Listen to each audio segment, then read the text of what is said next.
Сәлеметсіздер ме? Менің аты жөнім Асылбекова Асима, 207 Б тобы. Бүгін біз тыныс алу жүйесі, яғни система респираториумге тоқталатын боламыз. Оны кейде тыныс алу аппараты, аппаратус респираториус деп атайды. Тыныс алу жүйесі бізде негізінен мұрын аймағы регионазалистен, ары қарай көмей, кеңірдек және өкпеден тұрады. Мұрын аймағына тоқталайық. Регионазалис ол негізінен топографиялық орналасуына байланысты мұрынның сыртқы бөлігі және де мұрынның ішкі кавум мұрын қуысынан тұрады. Кавум назалистен. Сыртқы мұрын негізінен назус экстернус деп атаймыз оны. Ол бізде мұрынның түбірінен, қырынан және де осы ұшы мен танаулардан тұрады. Жалпы мұрынның түбірі радикс нази, ол негізінен маңдай сүйегі мен мұрын таңдай шұңқыры арқылы шектеседі. Ал бүйір қабырғасы орталық бөлігінде ол мұрын қыры дорсум назали мен төменгі латеральды бөлігі мұрынның қанаттары аля нази мен шектеседі. Сонымен қатар осы демді мұрын қуысына өткізетін бізде танау тесіктері болады. Оларды біз нарис деп атаймыз. Негізінен сол сыртқы мұрын қабырғалары сүйектік және де шеміршектік бөліктерден тұрады. Яғни оның сүйектік бөліктеріне осы ос назали, яғни мынау тұрған нелер мұрын сүйектері жатады.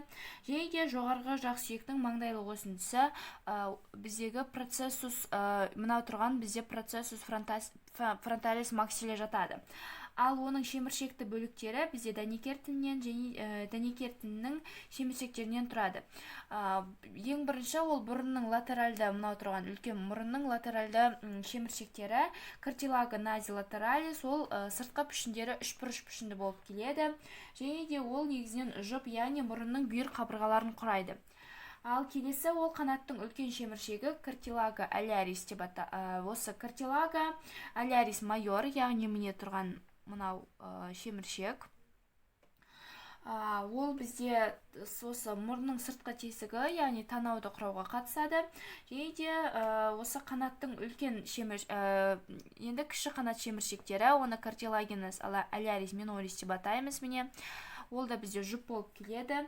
Және де ол 2-3 ұсақ шеміршектерден тұрады. Мұнда қарайтын болсақ екеуден тұрып. Келесі бізде мұрынның қосалқы шеміршектері картилагенез назалис аксессория міне қарайтын болсақ тұр. Және де осы мұрын қуысының аралық шеміршегі картилаге септем нази деп мынау шеміршекті атайтын болып келеміз. Және енді мұрын қуысына тоқталатын болсақ, бізде мұрын қуысын кавум нази деп атаймыз. Ол мұрын қуысы негізінен мұрын және де бет сүйектермен шектесетін болып келеді. Мұрын қуысы негізінің ол ең бірінші криберс бөлігінен тұрады. Оны вестибулюм нази деп атаймыз. Одан кейін ол мұрын қуысы кавум нази пропри, яғни меншікті криберсі. Одан соң меншікті мұрын қуысы кавум нази пропри дан негізі солай бөлінеді.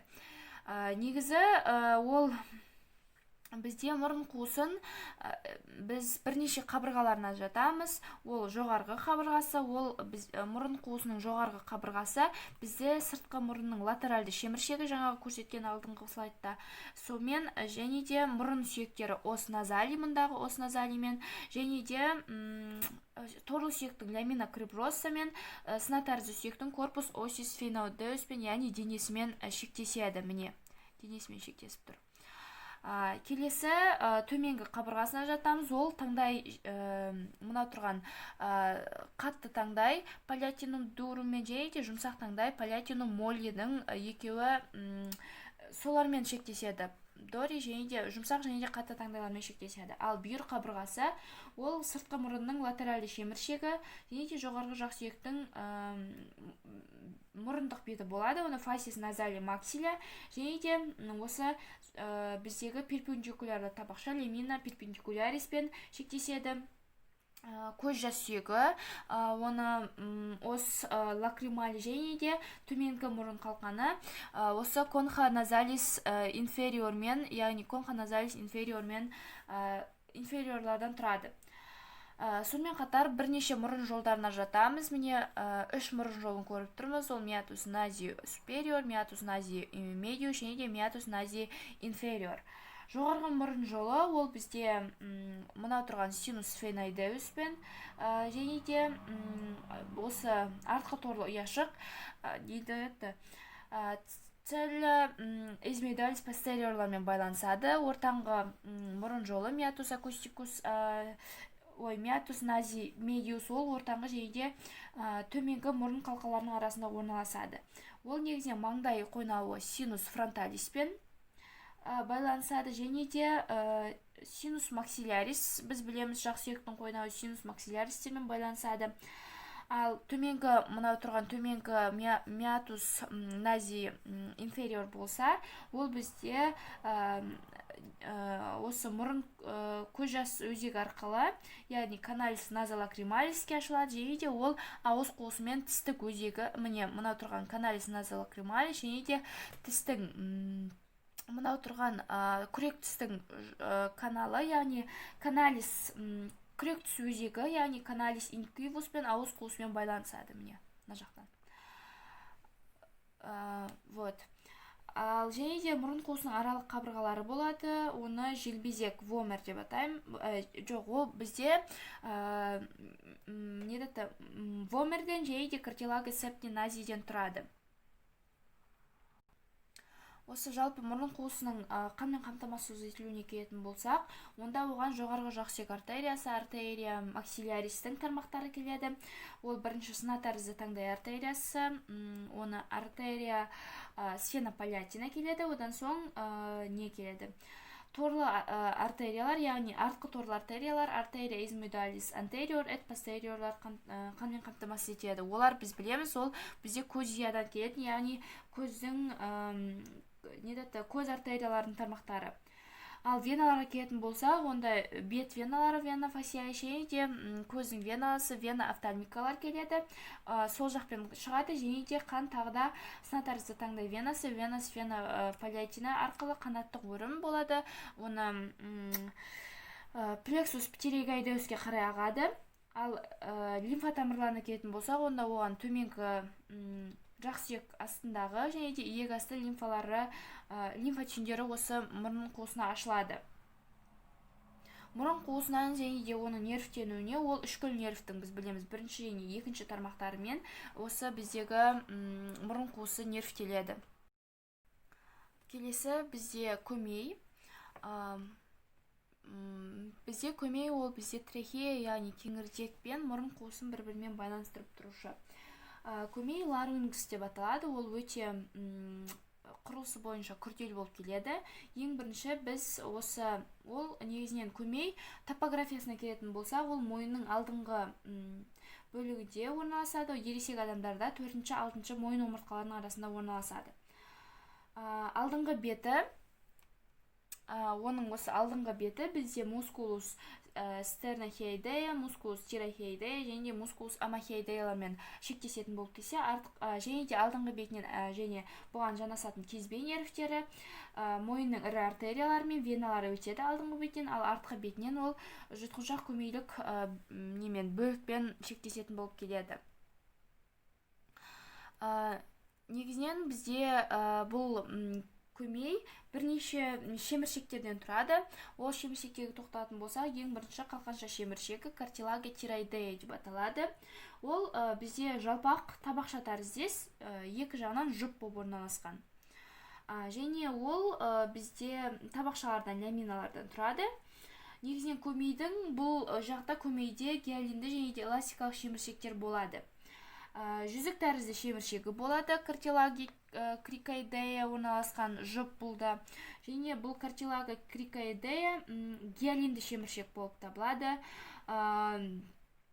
Келесі ожау тәрізді шеміршегі болады, картилага мына тұрған ожау тәрізді шеміршегі картилага аритеноидея деп аталады. Ол бізде бірнеше орналасуына қарай оның ұшынан апикс картилагенас бетінен, артқы бетінен, алдыңғы бетінен және де буындық бетінен тұрады. Сонымен қатар оның медиалды беті, фасис медиалис, және мынау тұрған ойыс келіп тұрған фасис постериорды көреміз. Және оның несі болады, дауыс байламы бекитін мынау тұрған өсіндісі процессус вокалис орналасқан, және де бұлшықеттік өсіндісі процессус мускулярис жатамыз. Және оның негізі болады. Келесі мүйіз тәрізді шеміршек картилагия корникулата деп аталады. Міне кішкентай, бұлар негізінен кішкентай ғана болады. Сыртқы пішіні ол мүйіз сияқты болып келеді. Бұл бізде эластикалық жұп орналасқан эластикалық шеміршектерге саналады. Және бізде тағы да сына тәрізді шеміршек картилагия кунеиформис болады. Ол эластикалыққа жатады. Және де көмейдің, жалпы бізде көмейді қапшығы немесе оны көмей қапшығын біз эпиглотис деп атаймыз. Ол эпиглотистен тұрады. Эпиглотистен. Және сол шеміршектерді бір-бірімен байланыстыратын нелерден, байламдардан тұрады. Және негізінен көмей бізде бұлшықеттерден де тұрады. Көмейдің бұлшықеттерін мускулоларингис деп атаймыз. Олар өздерінің атқаратын қызметтеріне байланысты дауыс саңылауын кеңейтетін, тарылтатын, және де дауыс байламын керетін бұлшықеттер деп бөлінеді. Келесі, бұл суретте біз осы көмей қуысын көреміз, оны кавум ларингис деп атаймыз. Ол бізде көмей кірісі адутис ларингистен басталады. Және бұл негізінен кавум ларингисті үш бөлімге бөліп қарастырамыз. Оны вестибули ларингис, ортаңғы тарлау келген көмей қуысының бөлігі, және де төменгі кеңдеу бөлігін кавум инфраглотикус деп атаймыз. Жалпы кеңдеу бөлігіне тоқталатын болсақ, оны біз вестибулим ларингис деп атаймыз. Ол бізде криберс қатпарлары плиса вестибуляристен тұрады. Точнее, осы плиса вестибуляриске дейін осы бізде вестибулим ларингис болып саналады. Ол ожау тәрізді шеміршектің ұшы, және де ожау тәрізді аралық қатпарлар плиса интераритайнеидея және бүйір қабырғалары. Ол талшықта эластикалық жарғақтан мембрана жарғақтардан тұрады. Мембрана фиброэластика ларингис деп атаймыз оны. Келесі көмейдің ортаңғы бөлігі бізде екі, яғни плиса вестибуляристен және де дыбыс қатпарлары плиса вокалистерден тұрады. Ол бізде кішкене ғана бөлігін алып жатыр. Жатады. Және оның көмейдің ең соңғы бөлімі, яғни көмей қуысының ең соңғы бөлімі, біз оны кавитас немесе кавум инфраглотикум деп атаймыз. Бұл бізде кеңірдекке қарай, яғни трахеяға тікелей жалғасатын болып келеді.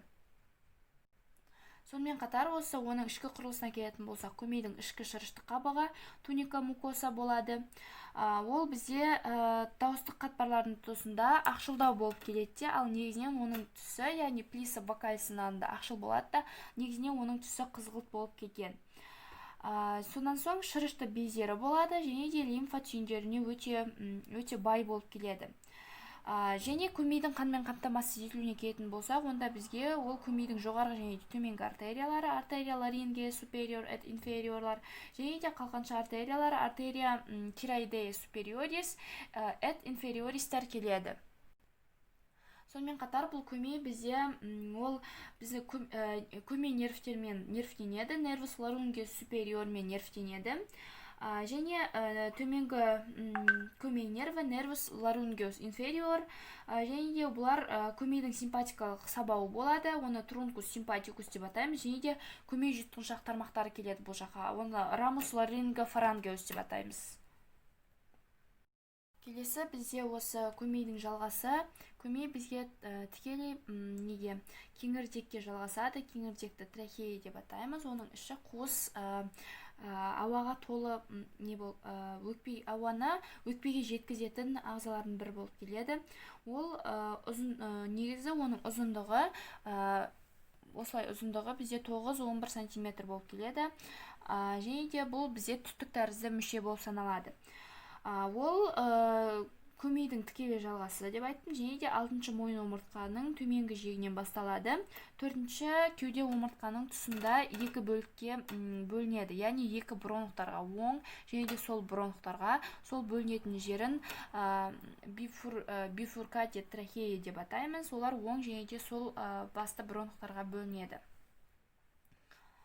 Негізен кеңірдектің осы топографиялық орналасуына байланысты оны біз кеңірдектің мойындық бөлігі және де оның кеуделік бөлімдерін ажыратамыз.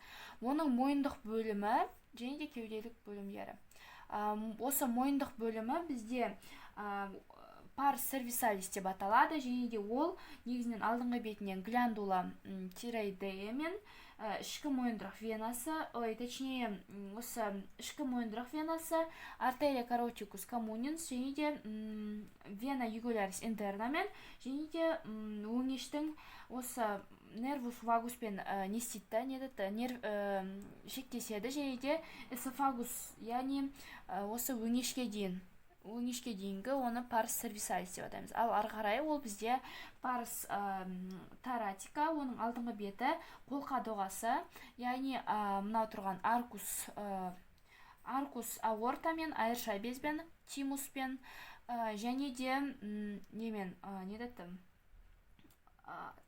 көкірекаралық өкпе қаттармен шектесетін болып келеді бұлар. Бұл бізде осы кеңірдектің топографиясы болды. Және де кеңірдек бізде қанмен қамтамасыз етілуіне келетін болсақ, кеңірдектің төменгі қалқанша артериясы, артерия тиреоидея инфериор келеді. Одан соң артерия таратика интерна, ішкі кеуде артериясы, сосын аорта таратика, яғни кеуделік қолқа, мұнда келген кеуделік қолқаның нелері осы кеңірдекке қарай барады. Және де ол осы кеңірдектік тармақтар рамус трахеалистермен қанмен қамтамасыз етіледі. Негізінен кеңірдекке нервус ларингеус рецурренс, яғни кеңірдектің қайырма нервтері және де трункус симпатикуспен, осы кеңірдектің трункус симпатикусымен нервтенетін болып келеді. Және ары қарай бізде оң басты және де сол басты бронхтарға қарай жалғасады. Негізен бронхтар ол кеңірдектің осы кеуделік бөлімінде 5-ші кеуде омыртқасының жоғарғы жиегінде екіге бөлінеді. Бронхи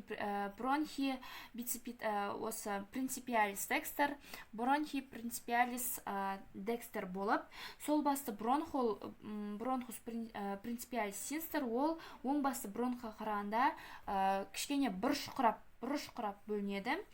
Және де ол ұзындау және жіңішке болып келеді. Ол 9-12 мынау тұрған сақиналы шеміршектер деп атайды. Ол бізде примерно 9-10 сақиналы шеміршектерден тұрады. Ал оң басты бронх ол кішкене доға тәрізді. Мына бұрыш жасаса, бұл доға тәрізді бөлінеді. Вена кава супериор, жоғарғы қуыс венаға және де сыңар вена азугуспен шектесіп, сол басты тұрған доға құрайды дана жерде. И бұл шырышты келесі бізде өкпе, оны біз пульма деп атаймыз. Ол тыныс алу жүйесінің ең негізгі мүшесі болып саналады. Бұл бізде ол осы кеуде қуысында кавум таратисте өкпе қаптың ішінде орналасады, яғни плевра пульмонистің ішінде орналасады. Оң және де сол өкпелерді ажыратамыз. Және де олардың ұшы апекс болады. Және де олар бізде негізінен осы өкпенің ұшын және де оның негізін базисті ажыратамыз. Өкпенің ұшы бізде бірінші қабырғадан 3-4 см жоғары, немесе осы біздегі бұғана сүйегін білеміз, сол бұғана сүйегінен жоғары қарай 2-3 см жоғары орналасады. Ал өкпенің негізі ол базис пульмонис деп аталады. Ол бізде көкеттік бетте орналасады. Мұнда. Және өкпенің біз бірнеше беттерін ажыратамыз. Оның бірінші фасис касталис, және де фасис диафрагматикус, және оның фасис медиастеналистерді бір-біріне ажырататын боламыз. Және оның алдыңғы, төменгі және де артқы жиектері, яғни марго антериор, марго постериор және де марго инфериорларды ажыратамыз. Өкпенің қабырғалық беті фасис касталис ол бізде дөңестеу келеді кішкене, және де ол немен кішкене дөңестеу келеді. Ал өкпенің медиальды беті ол фасис медиалис, ол ойыстау келген. Ол жақта парс вертебралис, алдыңғы көкірек аралық бөлік, парс медиастиналиске бөлінеді. Ал көкеттік беті фасис фасис диафрагматика, ол ойыс келген көкеттің дөңес астын, яғни көкеттің дөңес бетімен шектесіп орналасады.